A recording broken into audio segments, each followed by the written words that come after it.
Hello! Olá, pessoal do SouJava. Sejam bem-vindos a uma live aqui muito especial.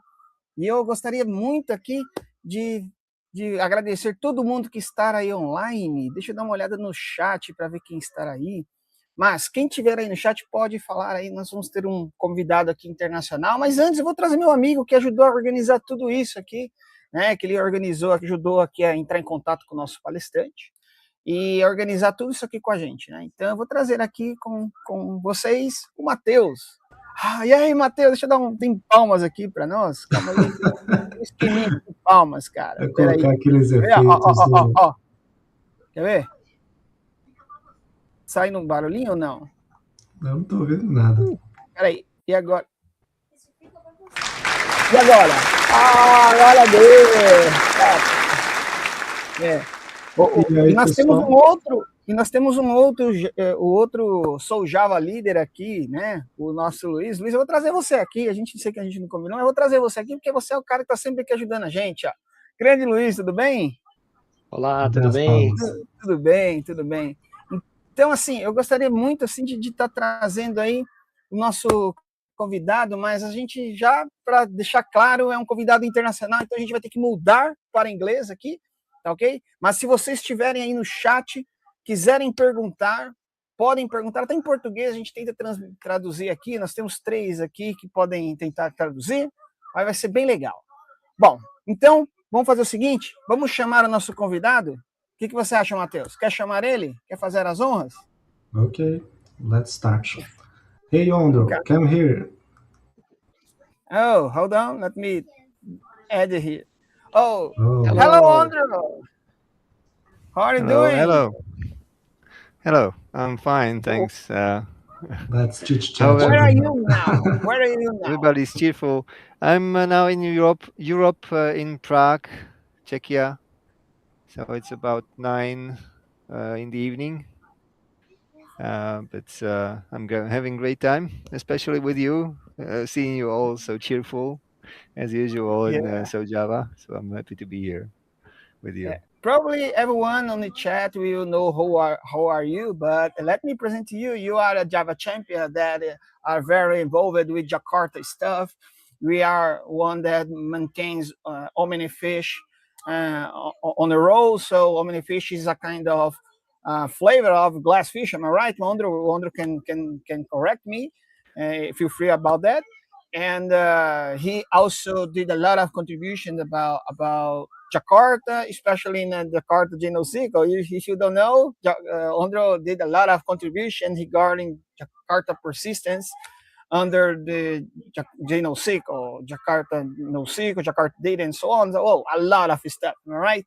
But today we're going to talk about something that everyone is asking us. Am I right, Mateus? About migration, about those things, all right? Yeah, let's modernize monoliths, right?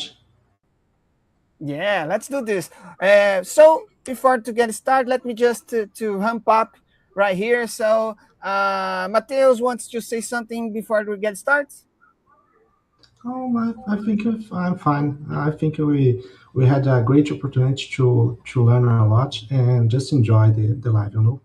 Oh, amazing! And you, Luis, do you understand? Share something? Just want to say again how happy I am to have Ondro here with us. Thank you again for accepting the invitation. Thank you for sharing your knowledge to contribute to open source. And I want to share with Ondro that we know that he has lots of presentations, and we share with the community all of his topics. And this topic was the most voted. So thank you again, and I hope everyone enjoyed so much this conversation. Yes. Yeah, and I'll be on the background. If anyone wants to interact on the chat, I'll be here. Yeah, I do the Luis words, my words. Okay, so thanks so much, Ondro, to be here. So just if you feel free to share your screen, you get started, and the stage is yours. Okay. Okay, thank you very much, Max and Luis, and I'm happy to be here. I'll share my screen. Great. First, I will also complete the introduction from Max, and clarify what is Omnifish and what is Glassfish. So I'm now mostly doing. So the company name is Omnifish.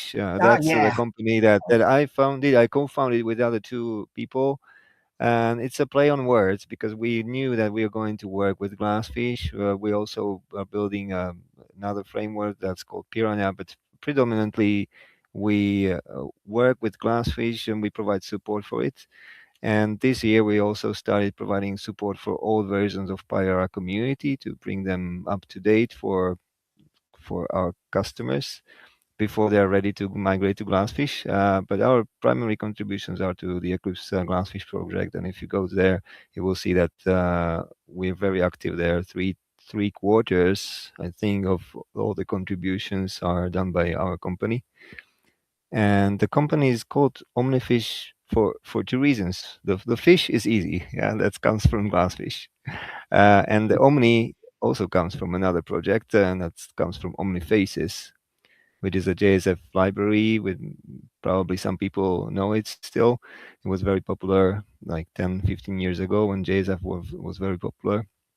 And one of our co-founders is Aaron Times, and he is co-author and co-maintainer of this library. So that's how it came. Like Omnifaces is like the Omni thing for faces for JSF, and Omnifish is like the Omni for Glassfish. So we're like the steward of Glassfish, even though Glassfish is an Eclipse Foundation project, but the main driving force behind Glassfish is our company. So Amazing. Thanks so much. Thanks for correcting me. And it's very interesting because sometimes I think that people did some little confusion. So thanks for clarifying those things for me. And I'm my humbleness say that thanks so much. And I will glad every time that you correct me because I can learn much more. yeah, So it can let get me share. confusing. Even a couple like 3 years after I left Payara, where I worked before, some people still thought that I worked there. So it's easy to confuse Okay. even with this new name. And we're pretty like we're not completely new company. It's already 3 or 4 years, but we're not very well known. So for many people, it's just first time when they hear about it, and when they hear about it, they think like it's like a fork of Glassfish. That's what happened with Payara. Payara became a fork of Glassfish too. But in this case, we worked on the very same Eclipse Glassfish in the Eclipse Foundation, and what we support for customers is primarily the Glassfish itself, as it's maintained and delivered in the Eclipse Foundation. Like in the same way as you have Tomcat, and Tomcat also has companies that support it. Some of the companies work on it. We are the main driver of the project. So we don't only support and provide consultancy, but we really add new features, make it more modern, make sure that it works on latest Java EE, and even implement things like I implemented together with Otavio and Arian Times the Jakarta persistence extension in JNoSQL, so that we can add it to Glassfish and have Jakarta data together with NoSQL and JPA there. So this is what we do with Glassfish. Amazing. Thanks so much to bring those information right here. So right now, people, we can see that there's someone in the chat. There is Elder Neres, Gleiton Franco. There is a LL LG Real. I think that's Luis or Mateus as well. So everyone on the chat, feel free to send a question. Today we are talking about modernizing Java monolith. Java EE monolith is very, very interesting. And but feel free, if you can, let me just switch in Portuguese for someone that cannot understand it so well. Pessoal, no chat, fiquem à vontade de mandar a pergunta em português. A gente pode traduzir e fazer a pergunta novamente e tentar fazer essa dobradinha com o Ondro, ok? Vamos voltar para o inglês agora. Okay, I said my announcements, so I think that we got to start. We will be on the backstage. feel free to ask us for support. Am I right, Ondro? And I will put your presentation on the screen right now, and feel free to get started. Okay. Okay. Okay. So let me get started. We don't do any delay. This presentation is mostly about the path from monolith to microservices, something that few companies or pretty many companies started even 10 years ago or so when the microservices became a thing. But I haven't seen any company that is got rid of, or I rarely see companies that got rid of complete monoliths completely. From those that don't use monoliths, they probably didn't have monoliths in the beginning, and they're very young companies or have young projects. So they started with microservices, but most companies that I talk to people, I work with, they still have some parts of functionality in monolith, or even have all the functionality in the monolith and are just thinking about going to microservices. So if you're there just trying to plan how to get rid of monoliths and turn it into microservices, or if you're in the middle somewhere like on working already towards this, I want to share my experience where we work with our customers to do this, and what happened when we succeeded and when we had challenges, and what approach we chose, what worked for us. So what I'd like to talk about is how we came from monolith to something like microservices. But on the next slide, I will explain what that means. Uh, it's very complicated and almost impossible in reasonable time to really switch from a big monolith to microservice, and it's not economically worth it in many cases. So that's why I'm saying like we didn't get there completely. With most of our customers, we still have monoliths somewhere, but it's small one, and a lot of functionality is replaced by microservices. But it makes sense because a lot of the functionality that is still in the monolith is not changed very often. So it works, and if it works, it's not worth to touch it. Microservices are better for things that evolve faster, and you need to really touch them and improve. So that's what I want to explain. What we did, what worked really. So the best practices we adopted and worked. How we implemented the strangle fig pattern, which is a very like nice name for something that is pretty natural in the migrations, and also some challenges that we faced and something that are not so shiny with microservices, but I'll explain. So first, let's start with the challenges. If you have monoliths, you probably are already aware of this. And I'm not talking about small monoliths, like monoliths or like simple applications to basically just do CRUD over a database for internal employees and used by, let's say, maximum 10 people. Not at the same time, but sometimes even just 10 people have access to these applications. I'm talking about monoliths which are really big, and a lot of them are exposed to public, so they are accessed by thousands or even more people, then dozens of people at the same time. In reality, you rarely see applications where you have millions transactions per second. So I'm not talking about these. These are Netflix scale things, and they don't already have monoliths. They are already on hyperscaling microservices architecture. But many companies, banks, or just industries, insurance companies, I'm sure some of you work in some of these, have just applications that need to handle some transactions, quite big loads, but not that big that it would be really important to scale to the limit.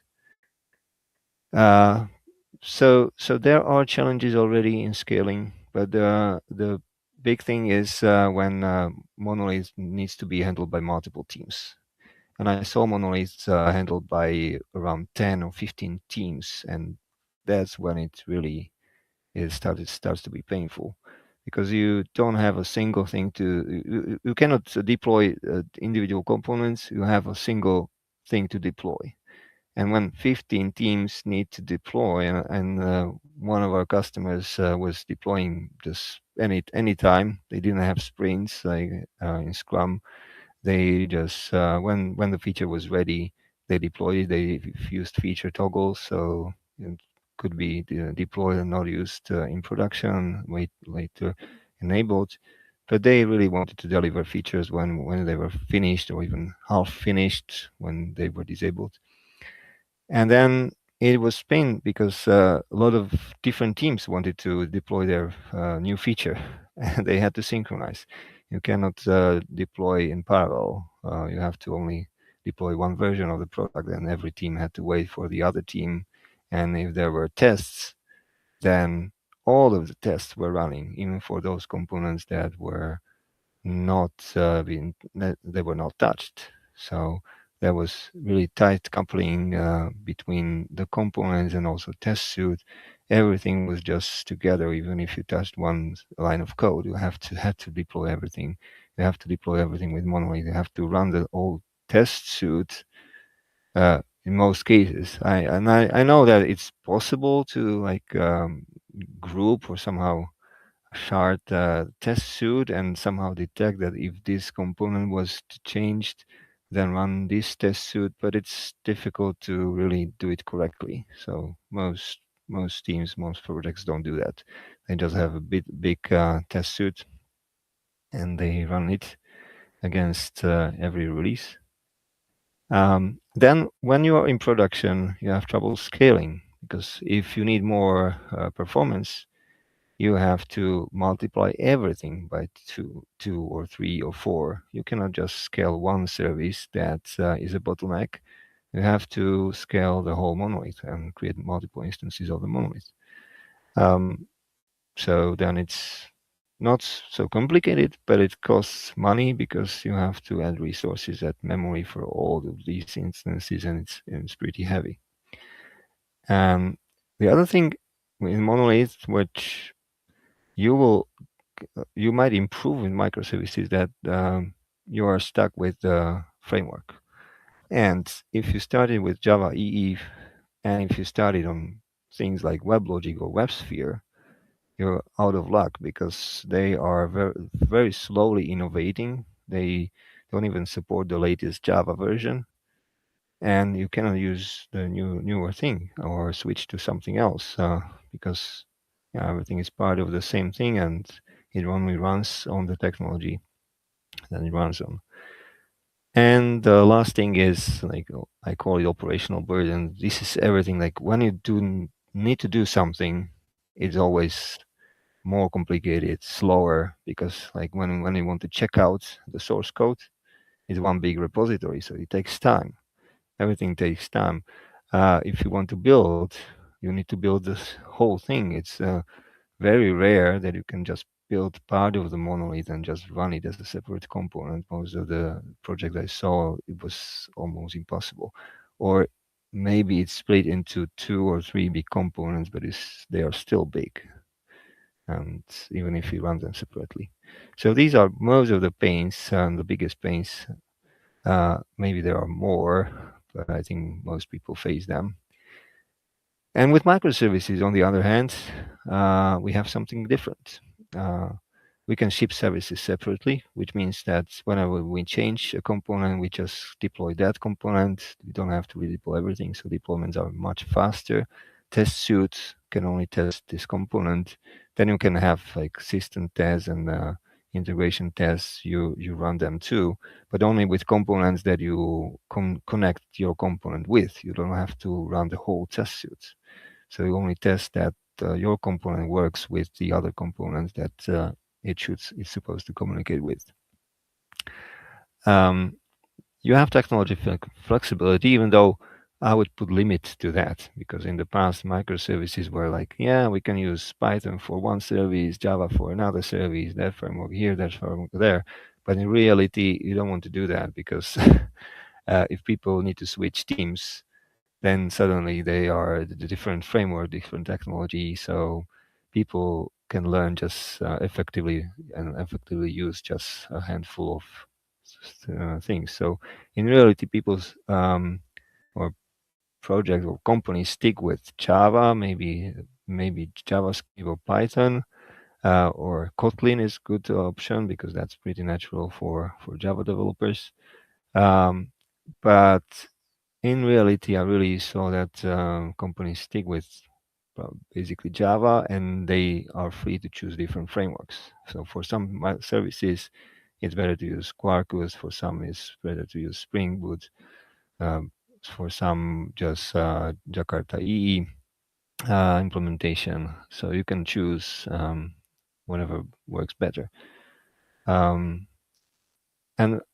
but the technology is not so important. I think the most important thing is the team ownership, and that's because if the monolith grows and you have multiple teams that work with it, they step on other teams' toes. Basically, they depend on each other. That's one thing. What used to happen, or what practically happens, is that your team can suffer from mistakes done by other team. What I really hated when I couldn't start the monolith locally on my computer because some other team implemented their component in a way that it required some additional configuration to run locally, and they did it for themselves.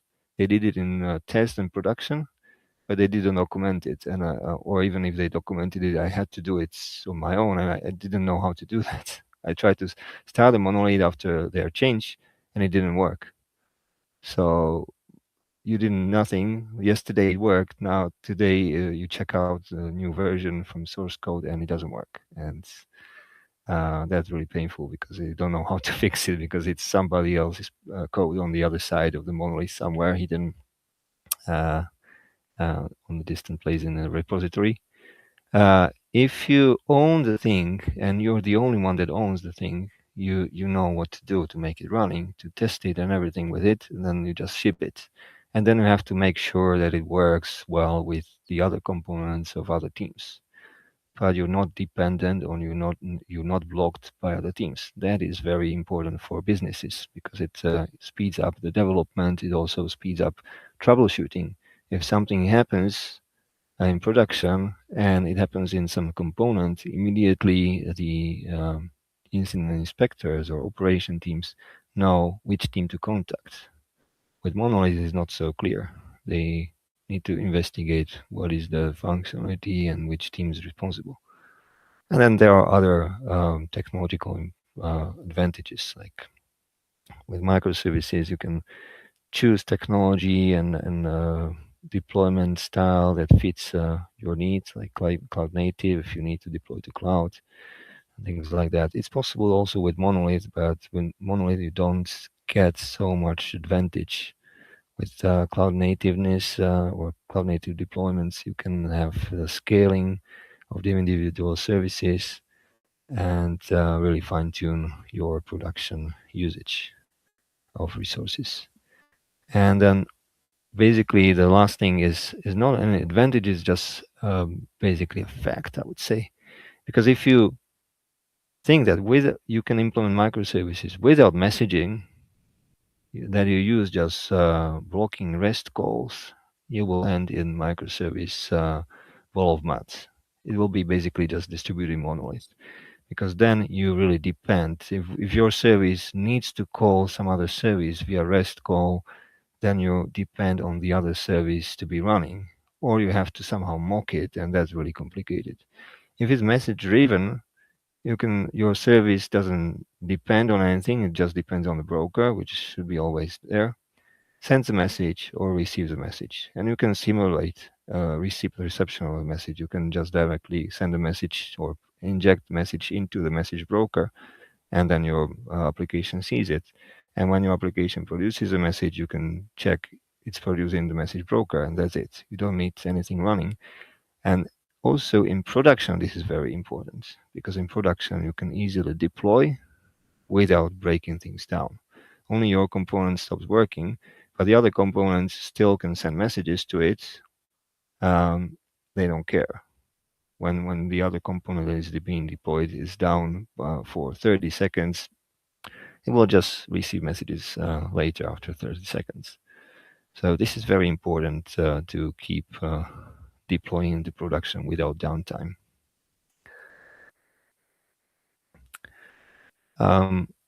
So I'll try to group things to illustrate that it's not always shiny to get to microservices, but what you get is basically the better and easier is what I already told you. The stability, performance, resilience, deployment is easier, testing.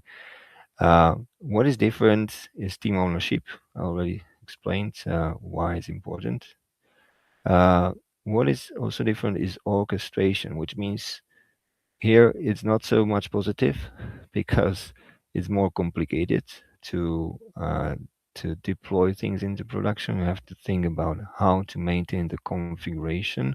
It's no longer just in one repository.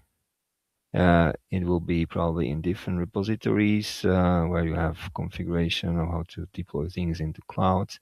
It's good practice to have infrastructure as a service, also versioned, so all the instructions to deploy, configuration. Then you also have to manage secrets because there will be a lot of different databases, a lot of different services, and you will have to have like user and passwords. Each service will have to have that, and you cannot just version it. That was also bad practice in monoliths, but in monoliths you had fewer services like this. With the distributed nature of microservices, you have to introduce something like a secure way to store and also retrieve credentials by services so that they know how to connect to databases, how to connect to message brokers, and things like that. So that's where it gets complicated. Another thing is that gets complicated is contracts, which means that different services need to work together well. If you have a monolith, the contract basically is compilation. So when your components compile together, they abide the static contract, and when you run tests, then they abide the dynamic contract in runtime. But if you have distributed components, they are probably in different repositories. It's not enough that they compile. It's just one component. You don't know if you send the message, if it has the format that the other component receives. So it's good to test these contracts, and for that you have to have some mechanism that is not in one repository or the other. It has to be a way how to verify that what you have in one repository matches what you have in another repository, and the versions match. So when you deploy them in production, the new component works with the other service, but also the old component needs to work with that. So yeah, these deployments of individual components can get a bit complicated. That's why sometimes people still deploy everything together during a maintenance window, even though there are individual components, because then you test everything well together. If it works together on the same test system, you just redeploy the same version in production, and you don't risk that you have for some time different versions of components that don't work well together. You just shut down everything and start up with the aligned versions of all the components that were properly tested. Yeah, so this is a complication, but it's up to you if you decide to really think about deployment and what's happening before deployment and after deployment. Sometimes in our case, we had to deploy like 3 or several components in specific order, because if we deploy them in a different order, the communication wouldn't work. Because we needed to change the contract, the format of the message that was being sent, and sometimes we had to deploy a new version of one component, of component A, then deploy component B, and then deploy again new version of component A. like basically deploy the same component in different versions just to handle the transition of this change, because we didn't want to have maintenance window. We didn't want to shut down everything and start up everything fresh new. Um, so when you want to have these um, almost negligible downtimes, you have to carefully plan your deployments. And then when it's all running, you need to think about maintenance. So yeah, I already talked about deployments, but also observability is a thing here, because you have data everywhere. It's distributed. Each service is logging uh, into its own file. Each service has its own database. There are message brokers.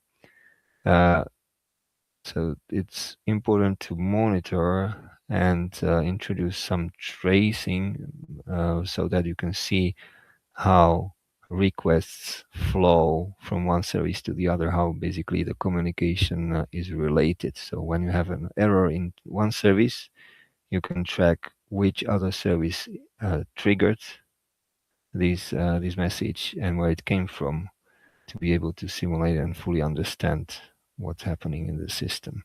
In the monolith, everything was in one JVM, basically. You just needed to monitor what comes in and what comes out.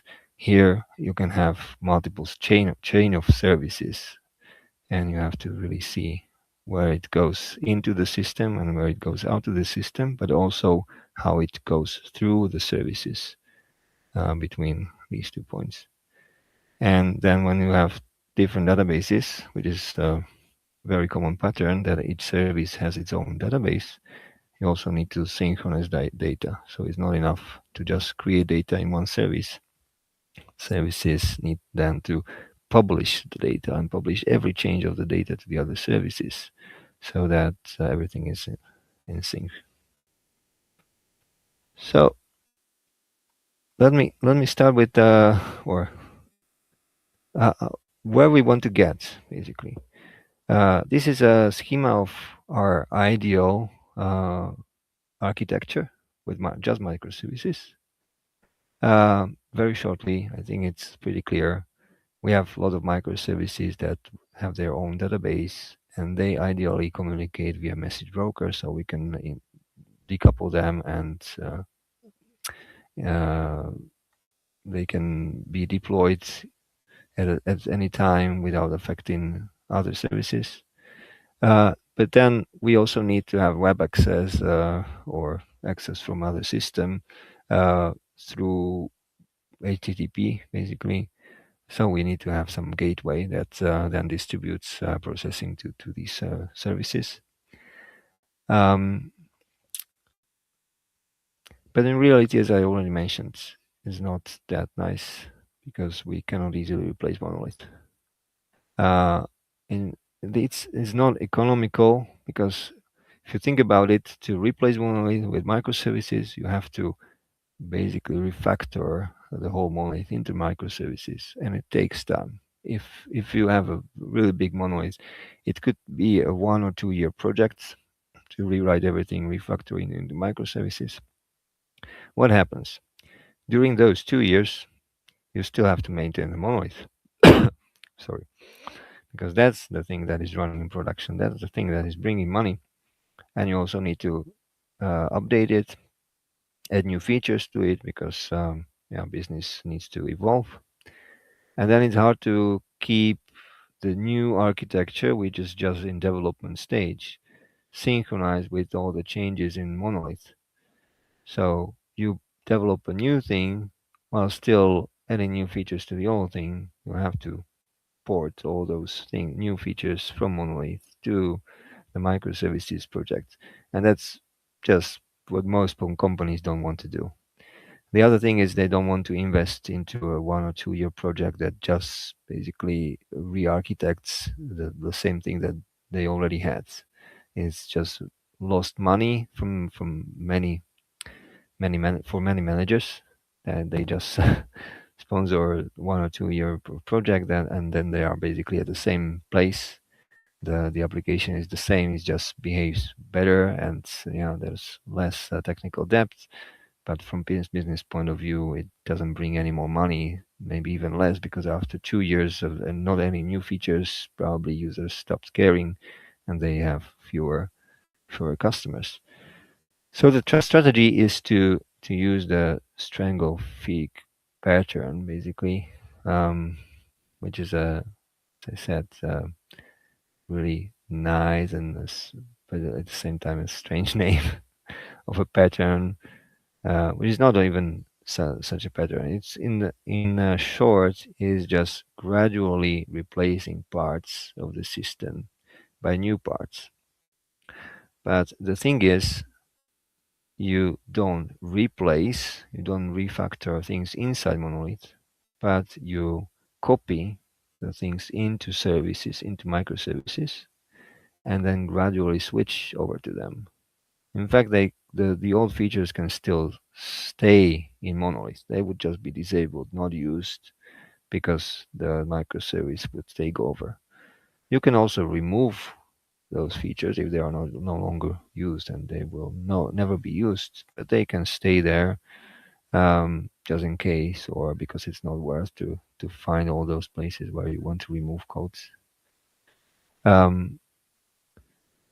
So so this is how it goes then. You replace piece by piece, but as I said, in this case, you actually don't have to replace. You just copy in the microservice. You run things together. So monolith is serving things while the microservice is just there, doing nothing, ready to start working.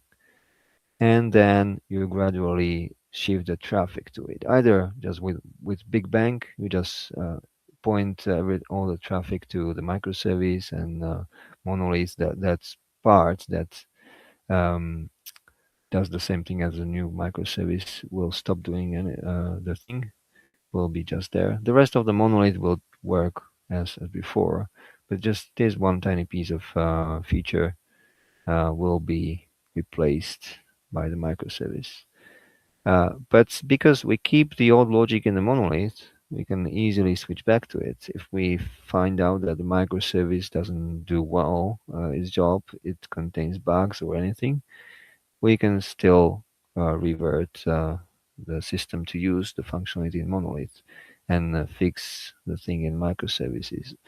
Another thing is what some teams I saw, that when they have critical loads, that they cannot just switch from monolith to microservices because the logic was rewritten, and even though they tested everything, there might be some differences. They run the processing on both. They point or basically they yeah they point processing to both of them, so it's doubled.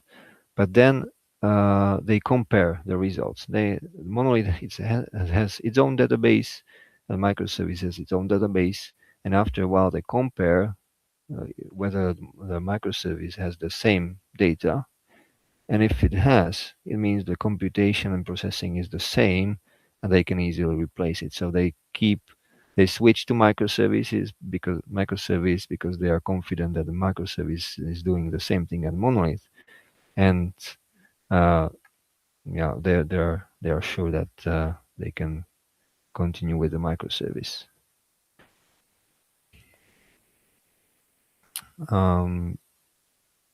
But before we can even start thinking about microservices, let me see.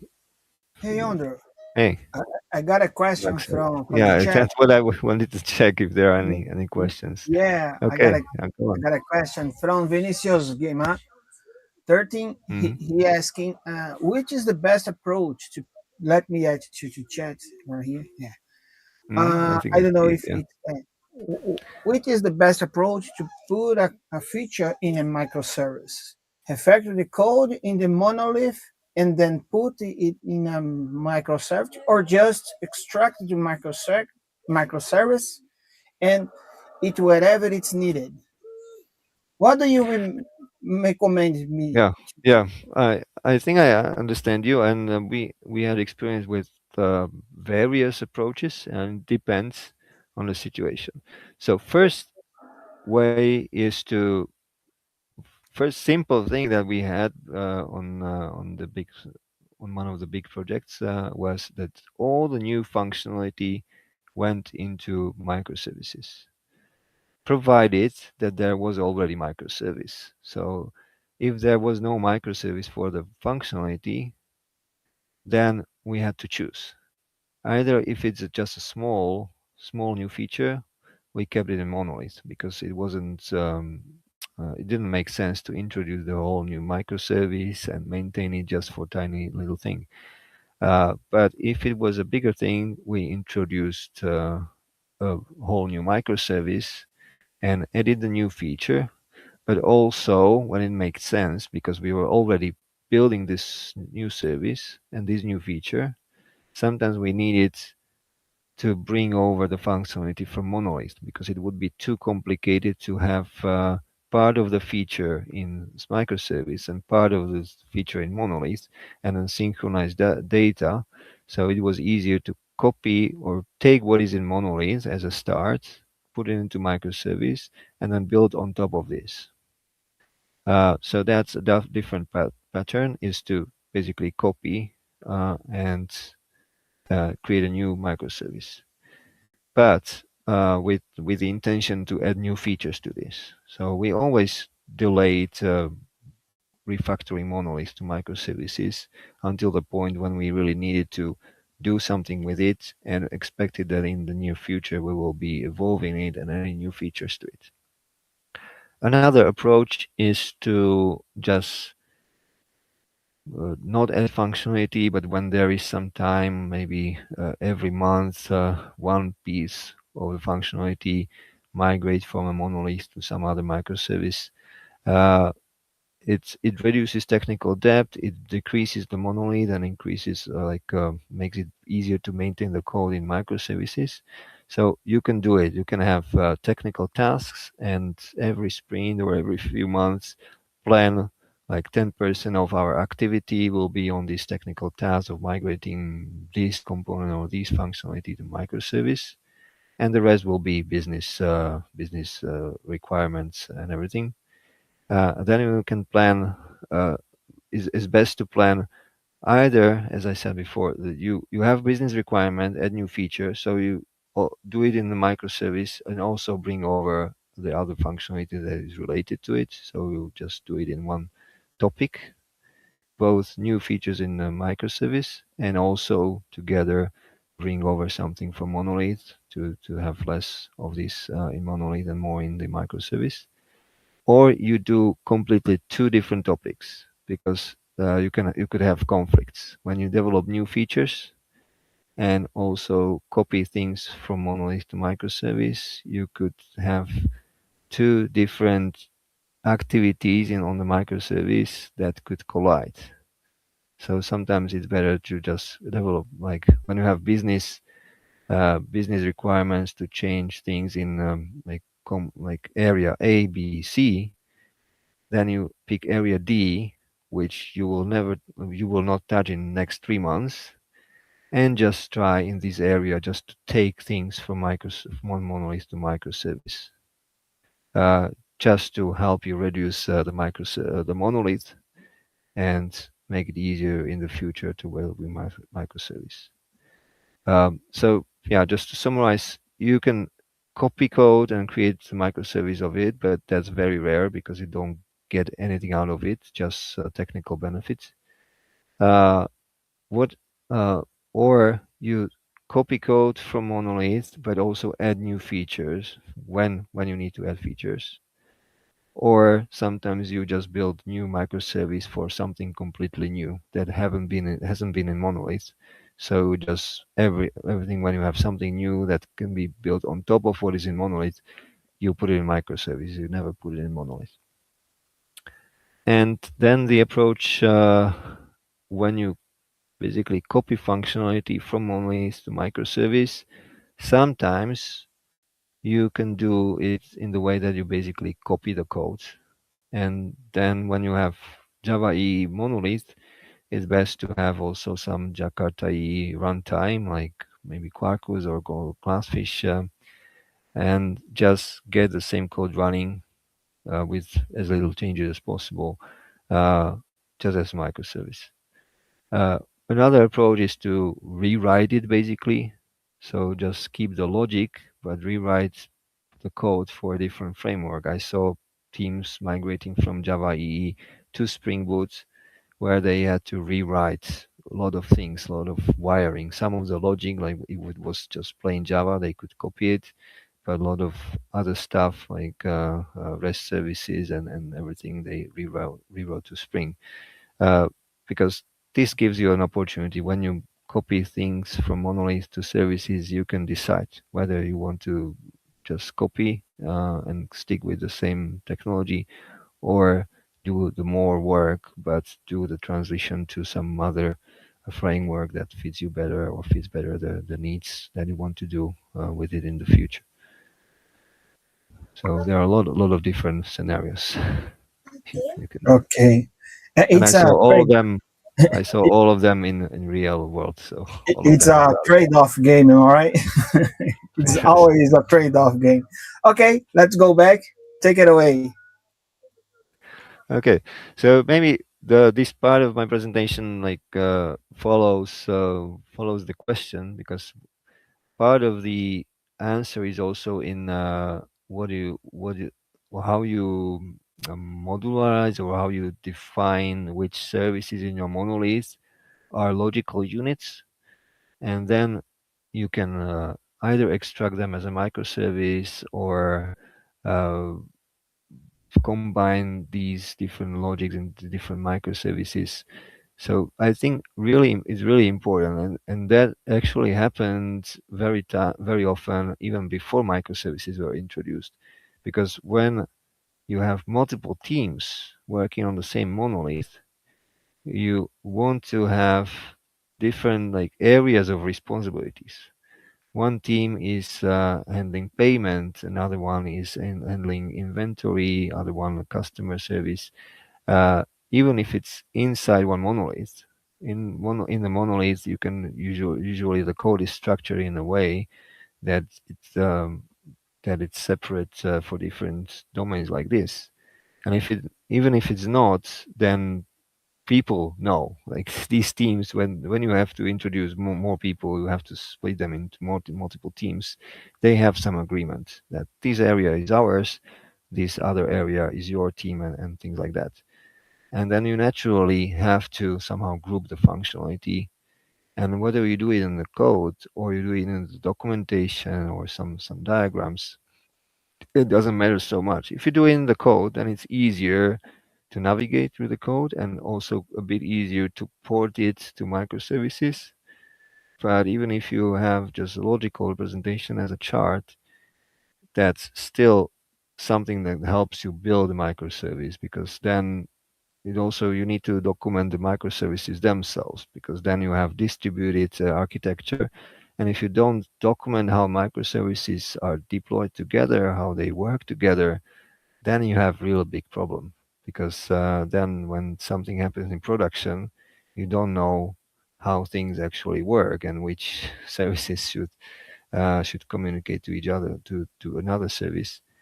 Is also a problem in testing and development, because then you don't know what are the dependencies or what you can impact. You can, if you, for example, develop in like let's say on this example, if you develop a payment service and introduce some requirements that I don't know, customers can pay only if they are from, I don't know, from Brazil. And if they are not from Brazil, they have to have some special permit, but the order service doesn't know about it. And if you deploy your payment service and the order service doesn't know about it, then the order service will send orders from Mexico, for example, without this special permit in the order, and it will be declined. And suddenly, if you do this in production, you will have a big problem. So it's good to have all the documentation of dependencies or the formats of messages or the contracts. So when you plan a change in, for example, payment service, you know that, okay, I will change this, but it will impact also order service because they will have problem if they don't adjust. So we have to let know the order service team that, hey, we are going to do this. You have to change this in your service to adapt. So it's important to document in the beginning to have a big picture of how things work together. And then when you split them into microservices, keep the documentation, at least high-level documentation of which services communicate with which ones. Best is to use infrastructure as a service. So you in code, you document how services are deployed and connected to each other. And then it's much easier than just trying to figure out what part of monolith to extract to a service. Because when you have a good boundary for a service, then you can also define a contract out of it. Because when you know that order service should call payment service, and it should send, probably now it's just a method call. You see this is an interface, for example. If you have an interface, it's a good start. And this interface has, I don't know, three methods. They have these arguments. So then you can turn them into messages, 3 types of messages, and they have this type of like these fields in maybe JSON. And then you can somehow test that order service follows the required format or expected format. Payment service accepts the format. And when you create a payment service, order service may still be in monolith, but it still needs to be compatible with the payment service if payment service now becomes a microservice. And then later you remove order service out of the monolith, but it will still need to follow the contract. So it's good to really have a good boundary for components in monolith, and then you turn them into microservices with a specified contract.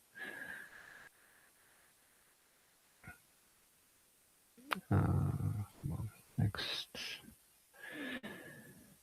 So when you plan migrating to microservices, I created this migration process, these 5 stages. It's very high level, just to give you an overview of what I would recommend to think about and how to progress.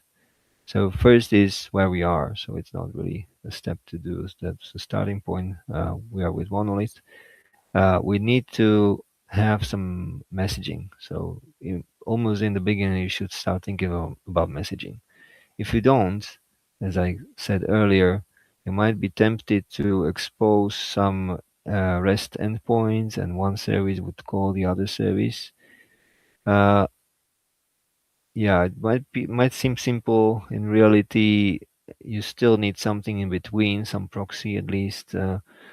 If you use Kubernetes, that maybe that solves a big part of it, because it exposes different services under some domain name, and then you can just point one service to the other by the domain name. But still, from architectural point of view, you end up with really something that is unmanageable. If you want to redeploy something in production, maybe the other service attempts to call REST endpoint or access REST endpoint of the service being deployed, and it will fail. So you have to think about retries and everything. It's impossible to avoid REST endpoints, but I would still think twice before introducing a REST endpoint between services. So in most cases, in the project that I worked on, the REST endpoints were basically public endpoints for other services external to the system, or for UI. So when browser page needed to access something, it accessed REST, and the JavaScript page accessed REST endpoints. But inside the system, everything what was possible to implement via messaging was message driven. It enables you to really work with the system in the way that it gives you the best advantage of microservices. Otherwise, you get not so many advantages at a very huge cost of distributed system that you have to maintain, and it's more complicated to troubleshoot, to monitor, and everything. So it's not really worth it. Uh, if you want to go that way, I would basically just split the monolith in 2 or 3 smaller monoliths, and you would probably be better off with this. So only if you really want to benefit from microservices, then you should think about messaging. And once you have these like infrastructural parts sorted out, you build a new service connected to messaging. You also need to think about the database and synchronizing databases. So the databases are usually synchronized by messages. So these are basically the two building blocks. Databases should be distributed, or not really distributed, but each service should have its own database. And then they are synchronized via messages. Yeah, there are cases where you really need to synchronize databases by some other means, by some scripts or something. So there are tools that do that. We use them, but they are very edge case when there's something when you need to do just once and it never repeats. So it's probably not worth to build Java code to send a message and everything. You just create some tool that migrates data from the one database to the other. But in most cases, and really in production, you want to synchronize everything with messages. And when you have the new service ready in point 4, or in point 3, it still doesn't do anything in production. So in point 4, you plan the traffic shift. You plan to point or configure other services to work with it and not work with the monolith. So if there is a method call in monolith, you change monolith to, instead of calling another component inside monolith, to send a message to Kafka, and the other component will suddenly start receiving it and will start working in production. So, and you can do it gradually. If you want, you can just send part of the traffic to the monolith, part of the traffic to the service, if it makes sense. Then you can compare how they behave, if the service, the microservice works well, if it performs well, anything. Or you can just do a big bang if it's not worth it, and you're pretty okay that or you're pretty sure that the new service will work very well. And you can always roll back. So you can always point the traffic back to the monolith or enable the functionality in the monolith. And later, an optional step, highly recommended, but you can do it much later after you introduce microservice, is to remove the old code from monolith. It's always good to remember. So when we didn't do it right away, we planned it as a project in next quarter or next year. So we really had it in plans. We just needed to find some space for removing stuff. The thing is, removing is really hard, because if you have a monolith where everything is like twisted together, then it's easy to create a new service and point things to the new service. But removing things means you try to remove one component and suddenly some things don't compile. Suddenly some tests fail because the tests were testing or relying on this component, even though it's not used in production. The tests were written in the way. So there's a lot of things you have to adjust just to remove the functionality. Sometimes it's not worth it, but it's always worth to consider doing it. I think I described this in detail already on the previous slide, so I'll skip it. Yeah. We have another question from Kesha. Tell me about modular monolith. Few companies use it instead of microservices. Modular monolith, it's like a trend now, right? It became very popular for some developers. What do you think Yeah, about? that's a good question. I don't have a really good answer for that because I don't have experience with modular monoliths, or actually not an experience since it became a bit pretty popular. In fact, I try to use like modularity on all of my projects, even when we started with a monolith, and sometimes we even ended up with a monolith because it wasn't necessary to split it into microservices. It's always good to have some modularity inside your monolith. Um, I heard about a project like Spring Monolith.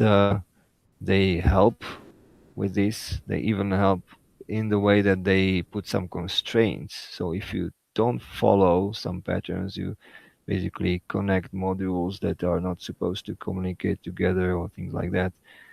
During build, you get warnings or even errors, and then you're not allowed to do that, and you have to fix your code. Or you have means how to document how these modules work together.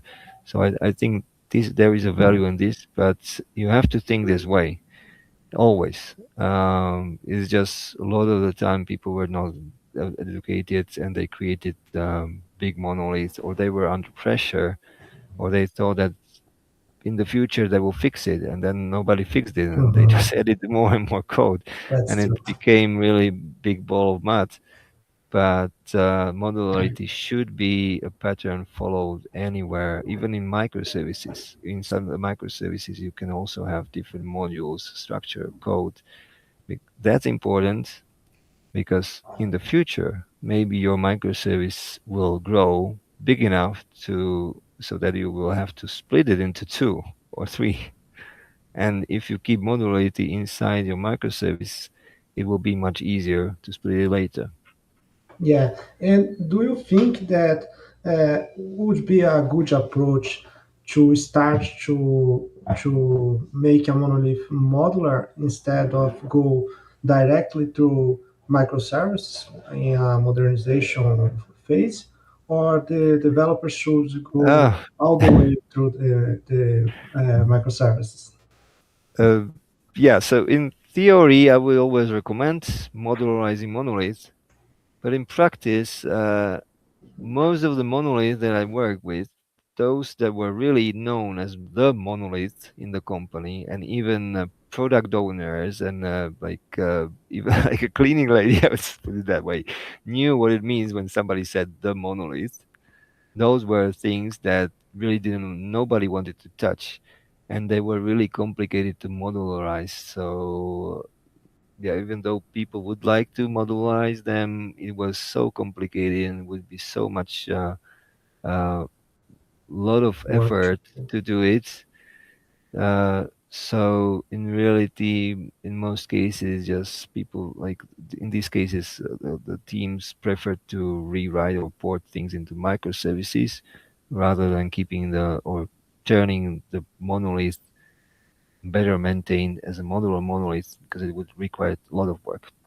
If Yeah, the makes monolith sense. is manageable, then it's good always good to refactor it first to more modularized, because if you do it properly and the monolith is not like huge and you don't have huge application with a lot of people accessing it, maybe it's enough. And it's still much simpler to have modularized monolith than have few microservices. If you have 3 or 4 microservices, it's manageable. If you have 10 microservices, that may become really a pain.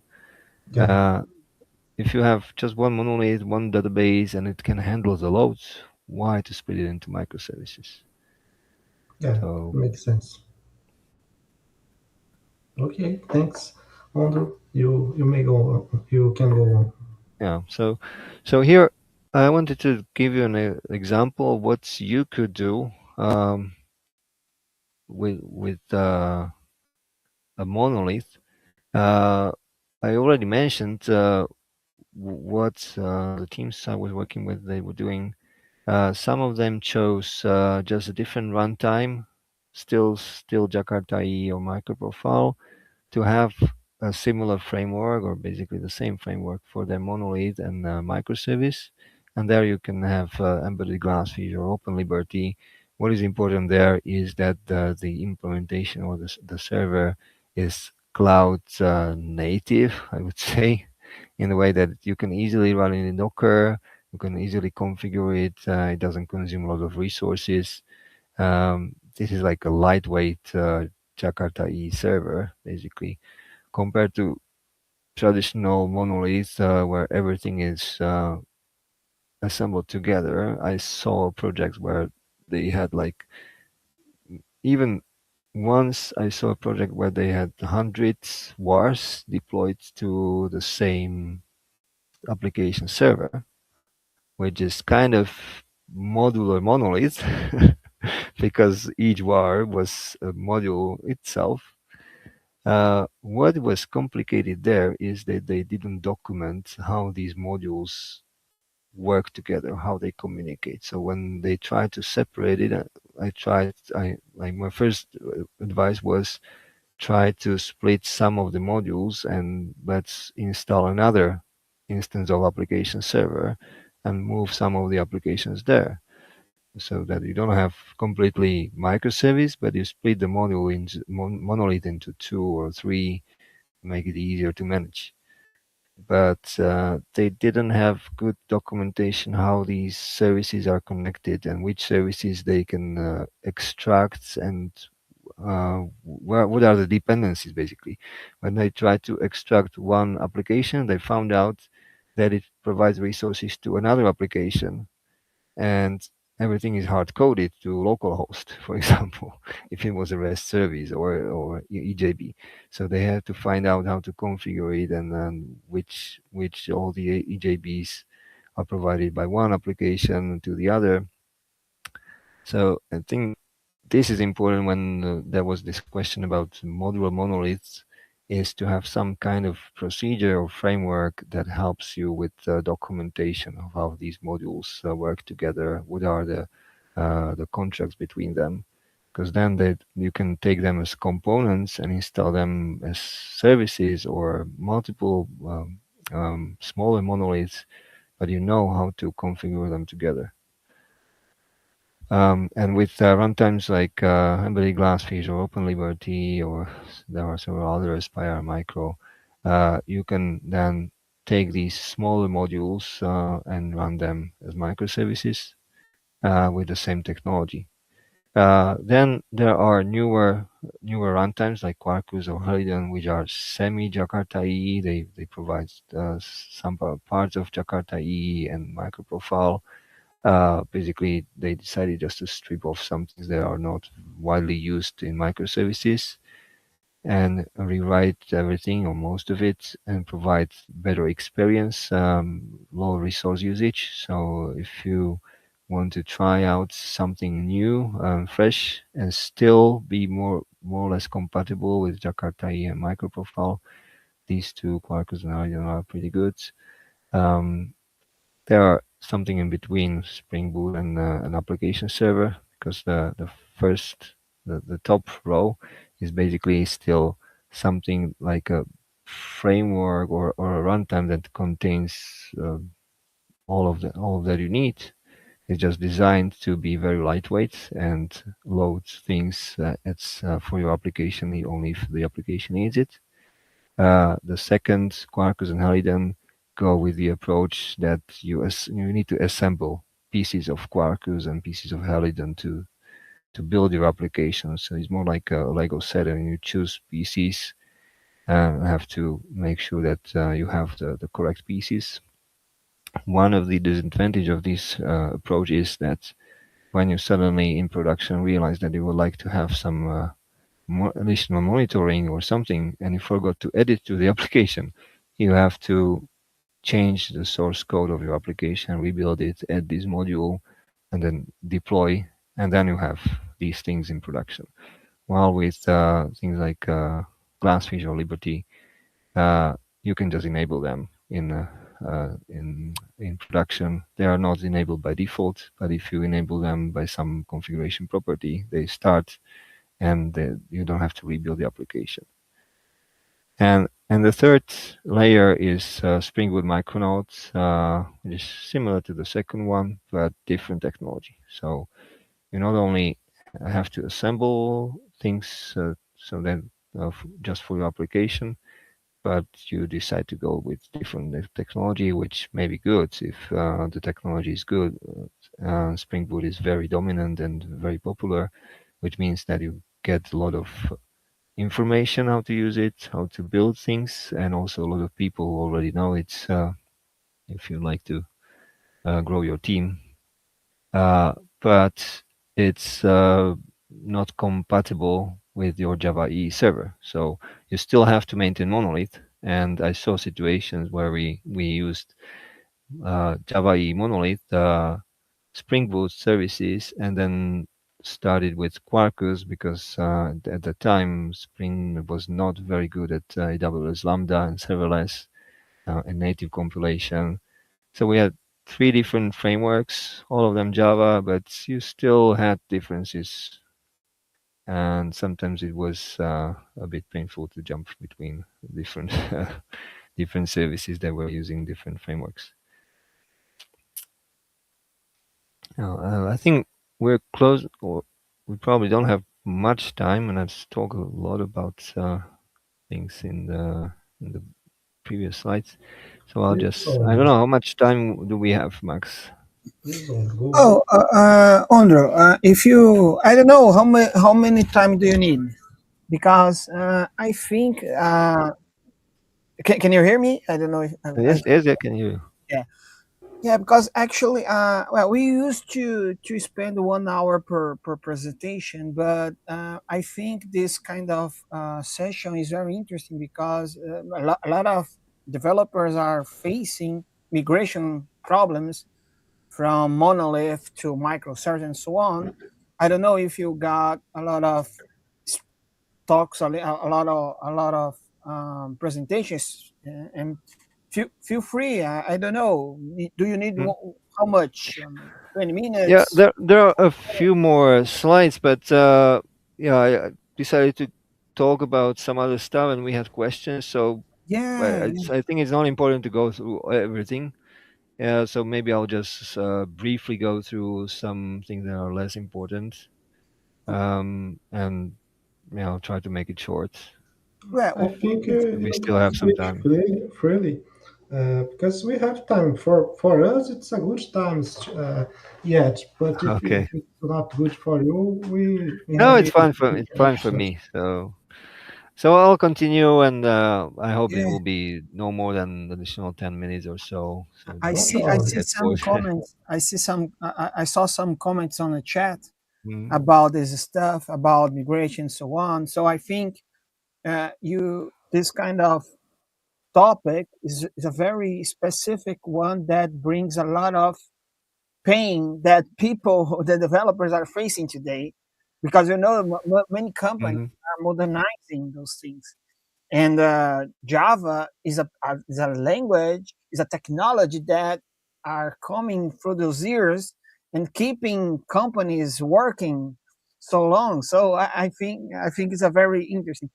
Mel, I'm free to continue, but if you want to maybe switch to a kind of freely talk and questions and answer, it's up to you. Okay. Well, it really depends. I'll check. I still there's a lot of slides when I check it, but But yeah, I gave it at the you, conference. I you, gave this talk in 50 minutes, but here it seems like I talked too man, much, or there was just you are a questions. VIP one down here in So Java. So we will have time to you if you want or if you need. For example, don't worry about that. If you want to split this one and then do those things in the next week or so on, feel free to that. You Okay, are a So okay. So Java friend. So I'll just no. go on. Try to make it to the point now and not make it very very long. But if I have Okay, some time, I'll try to use it. feel free to that. We will be on the backstage. Okay. Okay, so this slide is about front-end migration strategies. This is big topic per se. Ondro, Just yes. I think if you want to Full put on a size. full window, feel free, okay? Or if you want to go on this way, feel free as Oh, well. sorry. I thought I have it in Yeah, full yeah, window. It that's it. just somehow didn't refresh. I don't know why. Yeah. I need Uh, to I think you need to maybe click on I need to yeah. reshare, I guess, because I have it full screen on my side, but you don't see Don't it. worry. We down here in Brazil also are good. Are good to discuss about code, but we don't understand anything about computer. So The thing is that those things are crazy complicated. Could be worse. Could be Teams. Teams is also okay, very tricky. Yeah, it it's is. Okay. most frustrating when there's so much to talk about, but the technology doesn't allow us to talk because the microphone Yeah. doesn't work or internet connection doesn't work or something. We used to create technology to solve problems that doesn't exist yet. So you know what I mean? Yeah, that's true. Okay, go ahead, take it away, man. Okay, so this is I just wanted to mention this topic of front end because it was quite interesting how I saw that it was solved in one of the projects that I was working on. It wasn't designed by me. I didn't really work with it, but when I attended a lot of conferences, a lot of Java conferences, obviously, most of them backend, I still saw people talking about microservices, talking about message driven and everything. But in the end, like when you have a UI and it's like part of the UI, like sometimes you can have a screen that is managed by one team, is one domain because maybe it's a checkout service, so there you have a checkout screen. But usually you have homepage and on the homepage you have components for different things and they come from different teams, different domains, and they ideally should come from different microservices, but the problem is how to assemble them together on one page. So there are different approaches to this, sophisticated or less sophisticated, but one thing that I rarely saw anything like that in conferences or talking about, and I saw it in a real project, uh, was the way how the components are generated, and that's basically the second point here is an approach to generate components because in UI when you have HTML and JavaScript based front ends, uh, everything is basically just resource. So browser loads HTML. HTML is a resource taken from a URL. The HTML contains references to JavaScript, images, and everything. Everything is just a resource. It's not compiled. So it can be stored in a database. And that was the approach that I saw. And it was quite amazing and worked pretty well. That resources were stored in the database in a monolith, but they were produced by microservices. So the microservices were the producer of these resources. Yeah, they were stored in the microservice repository. They were managed by the microservice. They were just sent as a Kafka message to Monolith. Monolith saw an update and it updated the resource. And every time you needed the resources or run the monolith to get the fresh resources, you had to like update them from the microservices, but Monolith still work on the old resources. If you wanted to run it locally and deploy just Monolith, it still kind of worked. There were problems if you like downloaded a newer version of Monolith and you had older version of database, so you had to download some later version of database. But that was kind of interesting way of using messages to distribute even the component that display in the UI. And then the monolith was just an aggregator of the components. But the real source of the components were the microservices. If we compare to the first option with monolithic front end, and you basically just keep front-end at the monolith, and only the backend is in the microservices. But there you don't have the full advantage.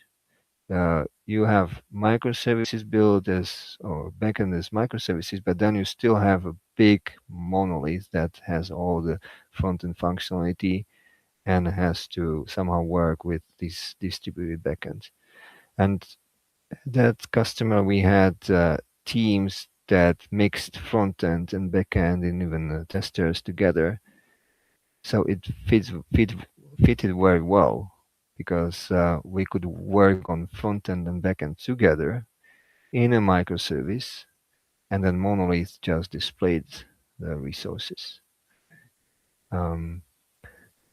So yeah, that is something that I always like to talk about as a good pattern that works very well for us. It's not so much related to Java or microservices per se, but it's specific to front ends. But I think it's a good pattern because it fits also the backend stuff. In the backend, when you have a database and microservices, one microservice is the owner of some data, it sends the copies of the data to other services that they know about the updates. But in this case, this is extended to the front end. Some microservice has the data, basically the components for front end, sends it via message to the monolith. The monolith just keeps the copy and serves it to the browser. So I don't know of any other way how to really get rid of monolith on front end because from like the nature of front end, you have a one page and you have to display the whole of the page. It's monolithic. The pages in web browser are monolithic because you have to have all the components there. So this is as close as we can get with microservices from what I saw.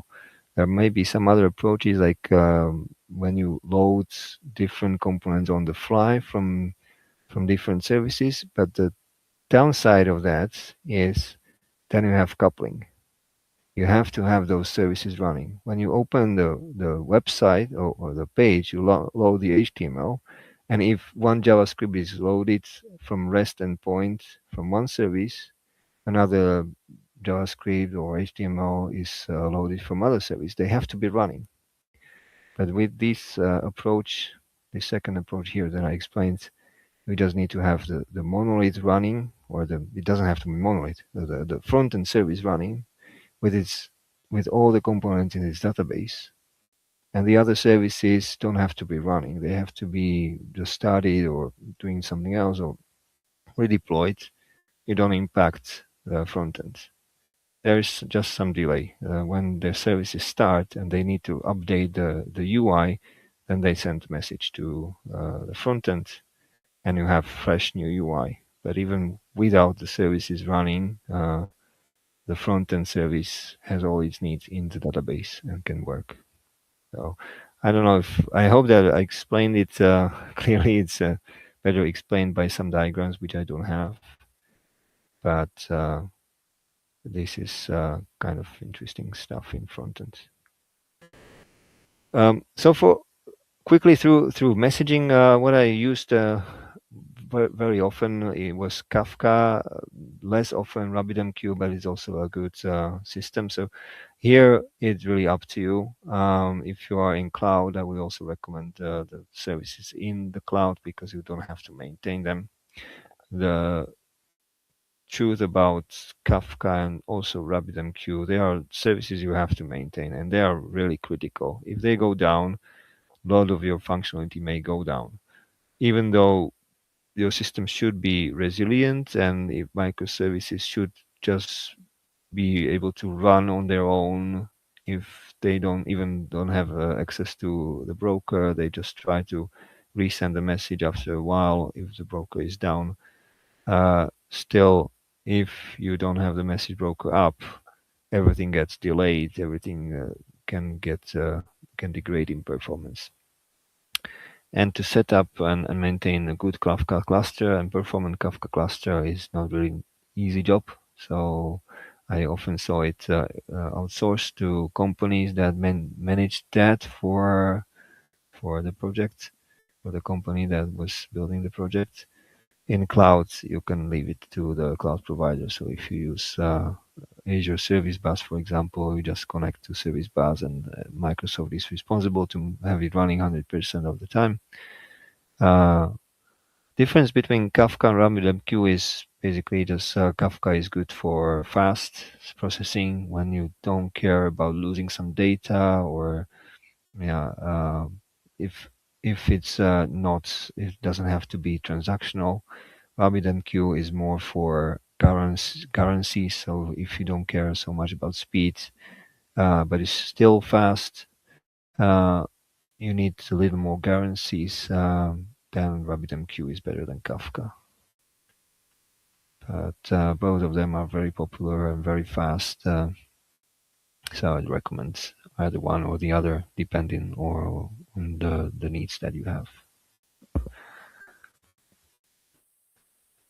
And then there are things what you do in production. So when you have Kubernetes and you deploy services into Kubernetes, it's good to take advantage of the existing functionality in Kubernetes. If you deploy them in something else, there might be some similar functionality, maybe even using similar approaches. In Kubernetes, how it works is that you have a liveness probe, which means is basically liveness check whether the service is alive, and if it's not, it's possible to restart it automatically. Maybe when it restarts, it will work. That's on and off button. So in many cases, it just works when you restart it. Readiness probe is another important thing. It's because it takes some time when a service restarts or redeploys, and during that time, it's good if there's no traffic coming in. And also, Kubernetes knows that it doesn't that if the service is not responding, it doesn't mean that it's unhealthy. It should be restarted. It means that it's just being started and it's just getting ready. So it's expected state, but we need to wait.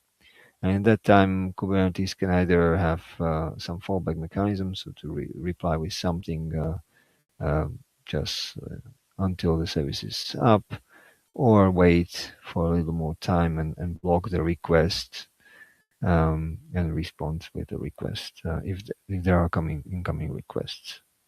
Most of the time, I wouldn't rely on incoming requests. As I said, it should be messaging. So the readiness probe shouldn't be really important, but sometimes you really need to serve resources to front end or to expose something as a REST service to external services, and there it really makes sense.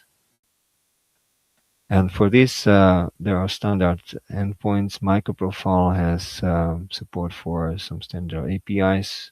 It allows you to define in your application some health check mechanisms. So if you implement them, for example, check on a database, then Kubernetes would automatically know if the application is up and healthy, or maybe there is slow database. If database doesn't respond in 1 second, then your application will report, no, I'm not healthy. I have a problem with the database. And then depending on how you have the setup automated restarts, it may restart the service, or it may be even a bit more clever and restart also the database for that service if it can figure out that the database is not healthy.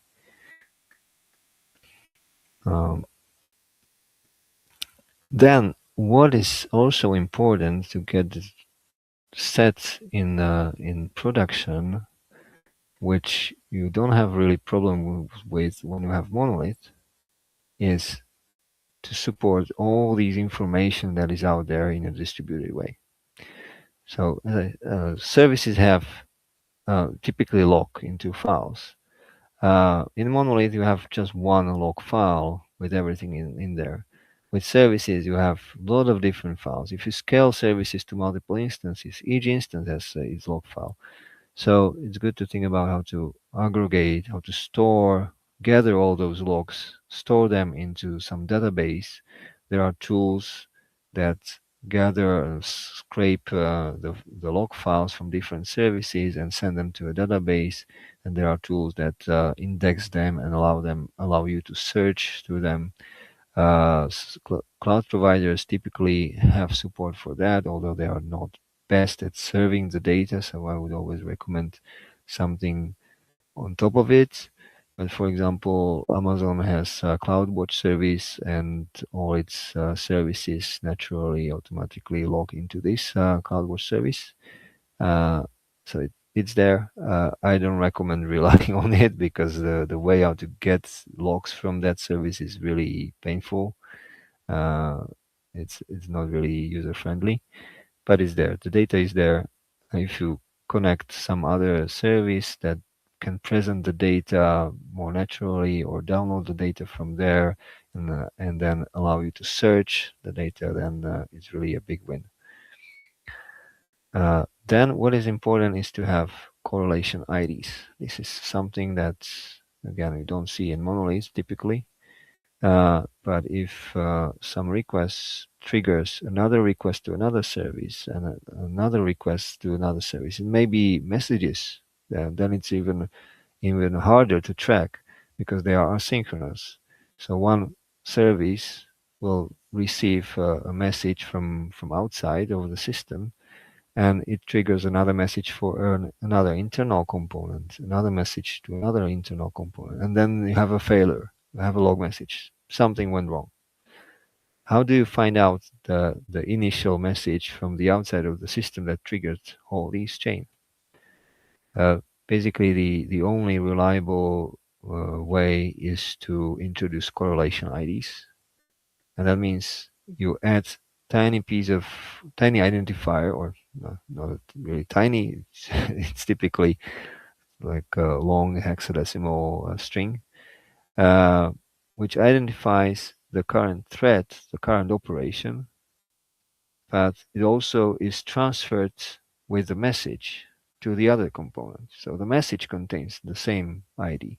And when the other component receives the message, it knows that it's not a message coming from external system, but it's a message that was triggered by some other message from an external system, and it's related to the previous message.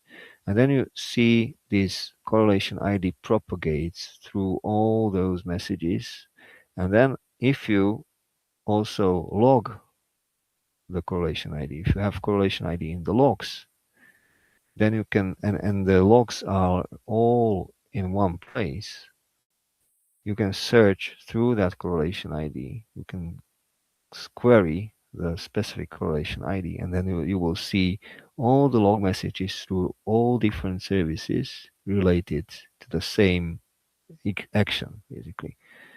And then you see the flow as if it was in Monolith, because Monolith logs everything in one file, and suddenly you will also see like one file, and it's like in Monolith you have typically one thread that logs everything in one request. Here you have different microservices, but if you order them by time, these logs, and filter only those logs that are for the specific correlation ID, you get a nice log that describes what was happening from the time a message arrived to your system until, for example, an error in some service. And then part of it is also distributed tracing. This is not about logging, but this is about monitoring what's happening, and it's very similar. With tracing, you also have some kind of maybe even the same correlation ID, but there you monitor how long request took, in which service took the longest to process some request before it delegated to another service, and what was actually happening through the whole request chain from the message that entered the system until something happens. So it's very important to have all these in place, to think about them when you introduce microservices, because if you don't, everything will work until it doesn't. And when it doesn't, then you will not have enough information to figure out what actually was happening, what caused the problem, because one problem in one microservice may be caused by completely different microservice, even 2 or 3 messages away. And if you don't see the whole chain, then it's really hard to figure out what was happening. I think I will skip this one. This is again about differences. I'd like to talk more about deployments. So I mentioned some of these, but these are the advantages. You probably already have some clue, because you're thinking about getting rid of monoliths. So yes, with microservices, deployment gets faster because you deploy just one component. But beware, as I mentioned earlier, if some services depend on each other, you have to coordinate their deployments. Sometimes it's not just isolated deployments. Sometimes you really have to coordinate the order of different microservices, so be careful.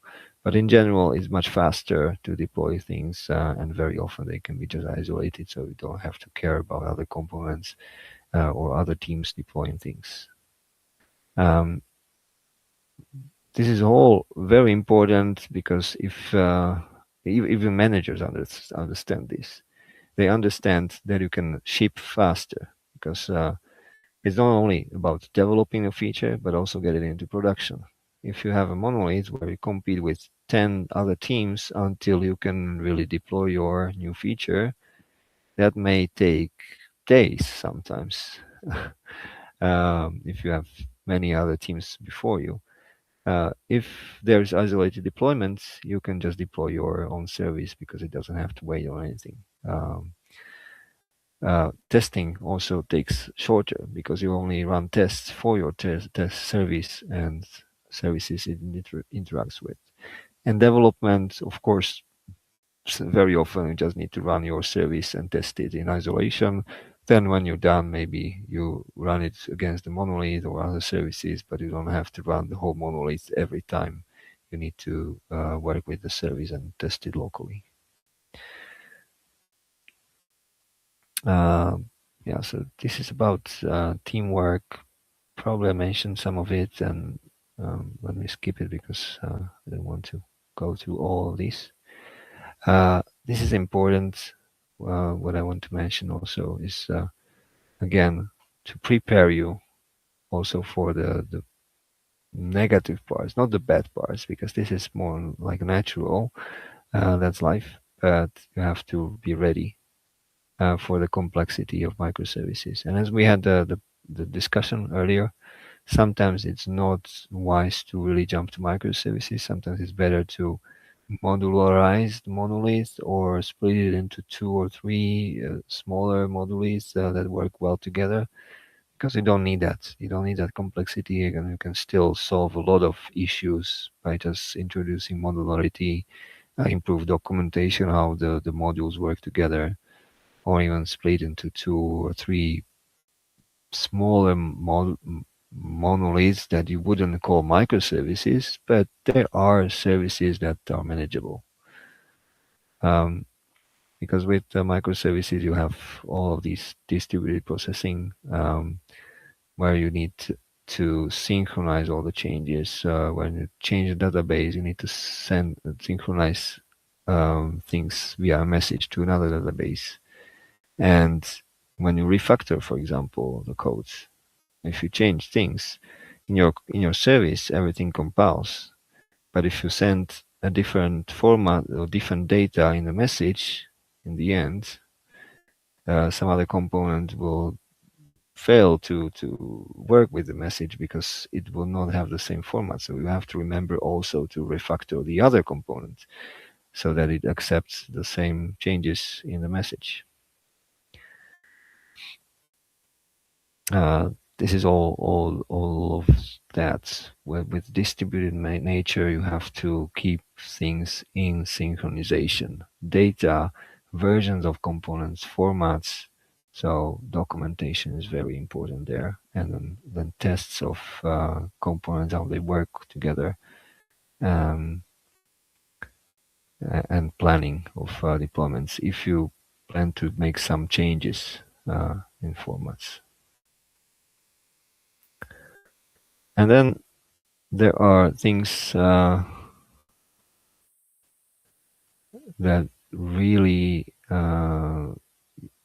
can go wrong or are a pain. So sometimes you replace one pane from monoliths with a different pane in microservices. And one of the pains is the duplication of a lot of things. Since you have multiple services, each of them has its own repository. Each of them you have to maintain continuous integration pipelines, deployment charts, configuration in production, and everything. So it's good to, or it's wise to have manageable amount of services, not to introduce hundreds of services, but maybe just a few in the beginning, then grow it to maybe to dozens, but not more. I would say to than 20, 30 per company, even sometimes. I think for my experience, it was a good pattern to have rather one or two bigger microservices per team than have like 10 services per team. They were just too small and too complicated to maintain. So we sometimes merged services together, or at least kept them in the same repository, deployed them together, even if they were two different services running in, but they were managed as a single deployment unit to keep the complexity lower, to make it simpler for us to manage. Then, as I mentioned a couple of times, data synchronization is really critical, and it's very painful often when you don't have a message that really can distribute the change, or when you want to introduce something in a new service and you need to copy initial data from monoliths, then you have to have some kind of import mechanism, export and import mechanism, or create a job in monolith, just new job in monolith that will resend all the data as messages. So it may be complicated when you really need to synchronize data to a new service. And then other things I already mentioned a bit, observability and troubleshooting. It's important to know what's happening in production to be able to really solve issues when they happen.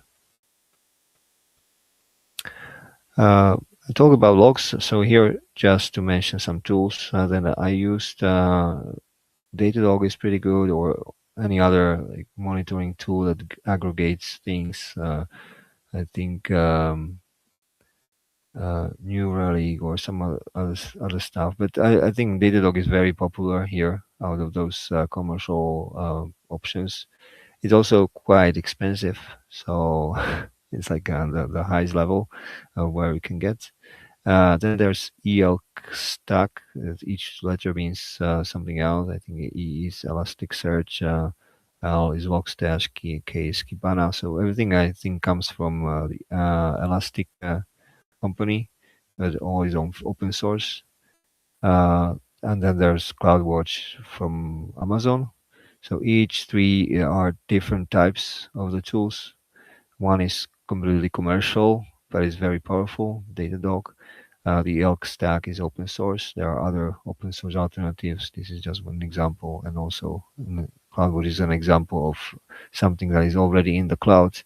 May not be the best tool, but it's there. So it's good to explore what it gives to you, because it's there out of the box. But always I would consider something on top of this to really get the best experience and best access to the data. And then what helps is standards in monitoring, because then you can easily plug your services into these monitoring mechanisms. And recently, OpenTelemetry has been created or works as a very solid standard.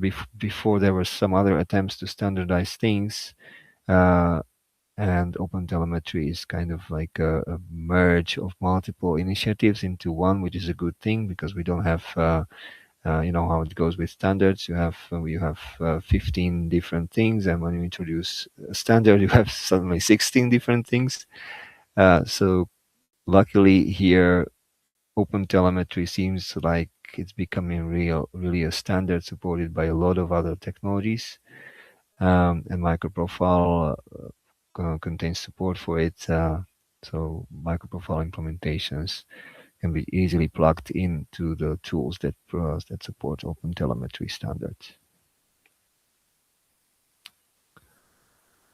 Okay, so this is probably too technical, and maybe one of the last thing is thing that a lot of people don't talk about, and that's costs. So the truth is, with introducing microservices, your cost of infrastructure will probably increase. Even though you can scale services now individually, so you don't have to scale monolith, like have a lot of instances of the whole monolith. When you have smaller services, each of them has to run on a separate virtual machine, typically. Each of them requires some RAM, and this costs something. So in the end, if you really want to just scale because you want to decrease your bill, it's not the best way to decrease your bill. Microservices are good if you really want to scale big and scale to something small. So you have big fluctuations.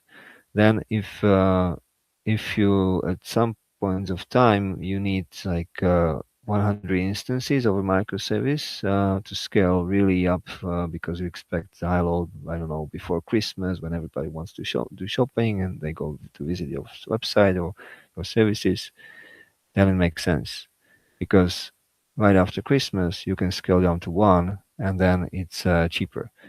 But if you want to like save the money and you still have the same loads all the year, so maybe it's better to have just a scaled monolith, even if it's scaling things that you don't need. In the end, it can be cheaper to just have a couple of instances of monolith. Also, all of these services and centralizing logging and monitoring and everything can be kind of expensive because there are some services, either you run them on your own and then you have to maintain them, or they are used as a software as a service or in the cloud. They are very often paid.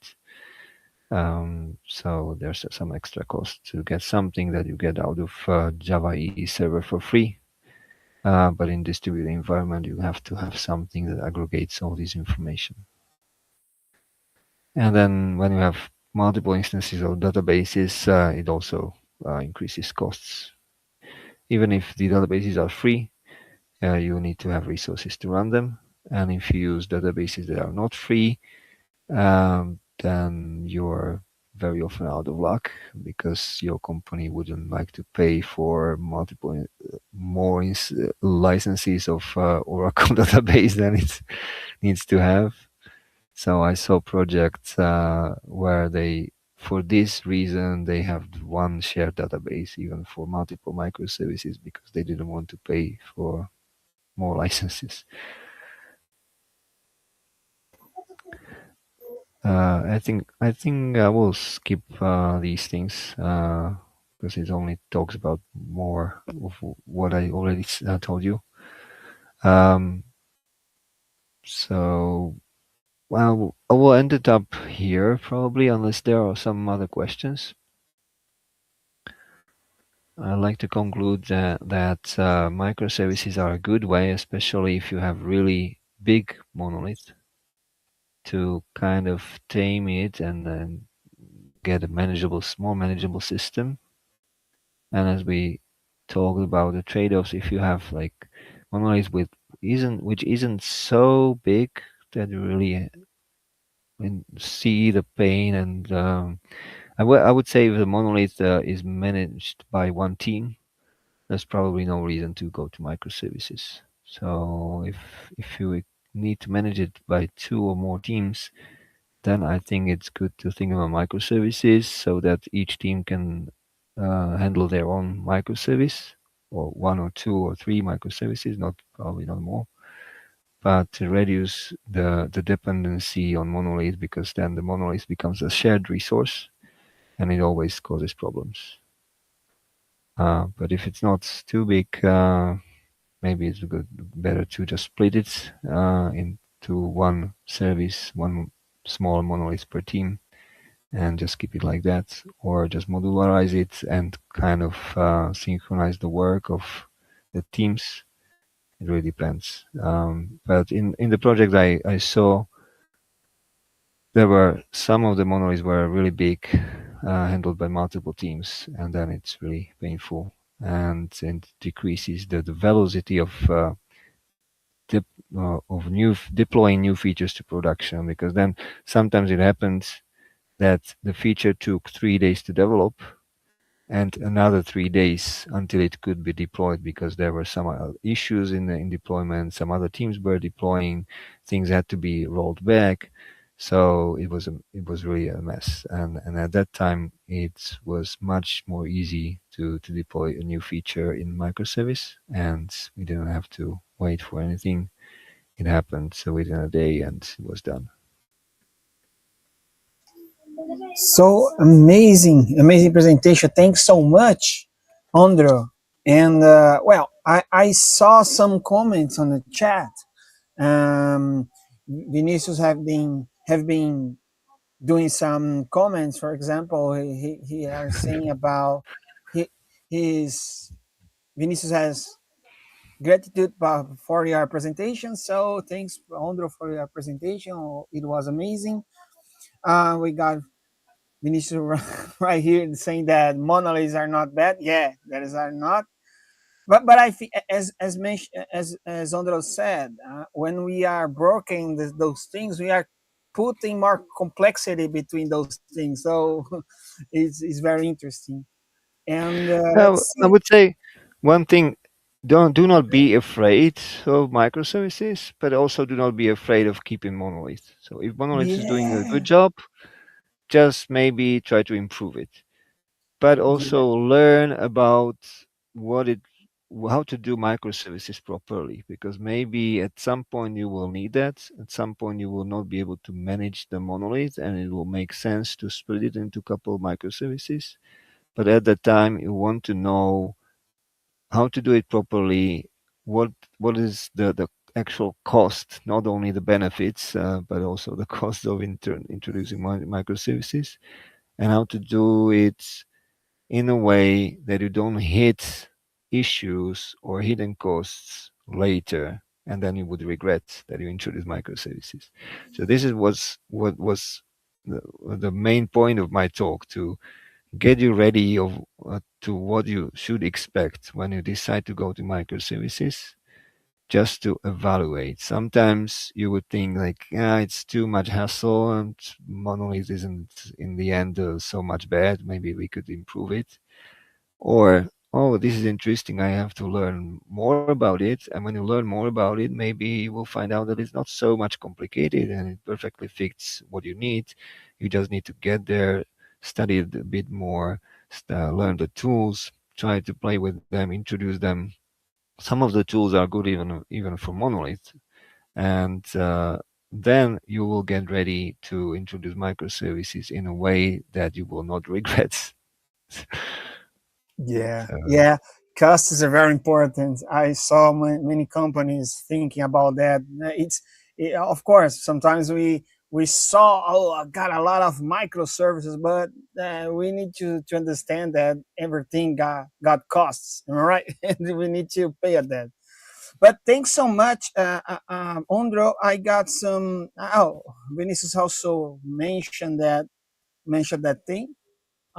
Just be great to make microservice if the application really needs. Yeah, we need to understand as Ondro said in his presentation, we need to understand the whole picture of the solution and understand if it's benefit we got benefits if you are broke on those things. And of course, the points that Ondro brings are very important. Costs is very important as well. We know that any company will not be able to rewrite those applications, all right? So you need to understand those things to keep those things work so fine. So I think that's it. Ondro, I will share your LinkedIn link in the chat to the people connect to you, to asking you to get more solutions and also to get more clarifications. I think this this this subject is a huge one because we know that there are many situations and scenarios that we need to understand when we are migrating those things. For example, today I'm doing a migration from a special cloud account to another cloud account, and and right now my big issue is to keep those things working without failover and migrating those things to another one. So there are many situations that you are mentioning right now in your presentation we are facing as well. Logging, centralization, observability, so on. So those every kind of this point are very important. So thanks so much to bring those things to SouJava. I'm so happy to having you here. I'm waiting you in September because you mentioned that you're talking about Jakarta. Am I right? And Jakarta, well, am I right? Yeah, So there will be more information about Jakarta E12 because yeah, right now yeah, it's everything is like in like preparation for the final stage. They call it milestones, but no one knows really what is in each milestone, so we have to observe. But towards the end of the year, Jakarta E12 should be very close to release, and the plan yeah. is to have it before Christmas. But yeah, we don't know how it goes because there are always things I hope to to be get a integrated together. Christmas gift. Yeah, Well, and even if it's not completely ready, I think in September I will have a good overview of what's coming. sure, So it sure. still makes sense to have a talk to go through the new things in Jakarta. There are a lot of new things in Jakarta persistence, Jakarta data. So and maybe even NoSQL will become part of Jakarta E platform, although that's probably maybe for Jakarta E13. Oh, great. But yeah, a lot of things will unfold towards the Yeah, end of the year. yeah, got it. I guess so. I think so much. I know, Mateus. Do you want to say something more to? Mm, well, I just wanted to thank you, Ondro. It was a fantastic presentation. And if you can answer shortly, it's not an easy question, but Okay, how much? Oh, if Do we still you, have another hour? I don't know if the Max wives will allow us. yeah. But if you would start migration tomorrow, would you try to start to migrate the easiest model or the painful one? So uh, would you try to migrate the easier model to a microservice or the hardest one? Uh, if you want to start with, maybe like there's obviously no good answer to this, Yeah, but maybe I would consider first to try creating one service, one microservice that is the easiest component to like isolate from monolith, introduce it as a microservice, but not just because you want, but you should see some benefit in it. Maybe something that you change very frequently. When you change it very frequently, it's good to have it as a separate service because then you can just easily deploy it with, yeah, and the monolith can stay. Something that is managed by one team if you have multiple teams on a monolith. So that you have the benefits of it. You can quickly iterate on these components. You learn how to run it as a service, and you still don't have much complexity. If you have just one service, you can observe, learn from it, maybe introduce all of these things that I talk about, like distributed tracing and things like that, just to play with it, know how it works. But no big deal if it doesn't work for you because it's just one more service and you can still connect the pieces together. If you have like yeah, logs in makes sense. two different places, you can still kind of investigate them easily. If you try to introduce 10 services at once without all these complex things, it would be a pain if something goes wrong. Yeah, makes So total I would start sense. with just one service, learn from there, and if you like it and if you see the benefits, then maybe you will immediately see some other five candidates of a new service. And then before doing that, I will introduce properly all the mechanisms to manage these services, to monitor them and everything, and carefully plan. And then you can introduce five more services and you're ready. Okay, nice. Thanks for answering. That's it. I think that we are end up our presentation today. It's about 2 hours of the presentation. It's a very long, but a lot of learns things that we got to ingest in our minds right now. Am I right? So I'd like to thank you again, Ondro, for this opportunity. Thank you for being here, and I hope to see you soon as you want. All right. And everyone in the chat, thanks so much to be here with us, sharing, asking, be part of the community because everything that's happening right here is for you guys. You are the the fuel for this, for food of this. If you want to keep those things work, send a message to us. Stay tuned in the Discord, SouJava Discord server to learn more about new stuffs that we are planning to this year's in the SouJava channel. Am I right, Mateus? And Yeah, um, that's true. and that's it. Thanks so much. Last words, Ondro, for today. Um, just I want to say thank you. Thank you for inviting me to be here. I spent a nice 2 hours with you. And I'm glad that some of you, stay with us until the very end. So it's nice, and I hope that I shared some knowledge that is really useful because I never know. Sometimes I think that I'm telling everybody just what they already know. So hopefully you learn from me. And yeah, if we have another session next time, let me know what you want to hear, what you would like to present, or tell me like maybe don't come next time because it's not interesting. Yeah, but All right. yeah, it was my pleasure. Yeah, very. Yeah, I really yeah. enjoyed it. We must thank you. And that's it. So thanks so much, everyone. See you next time. Bye Thanks, bye. everyone. See you. Bye Bye. bye.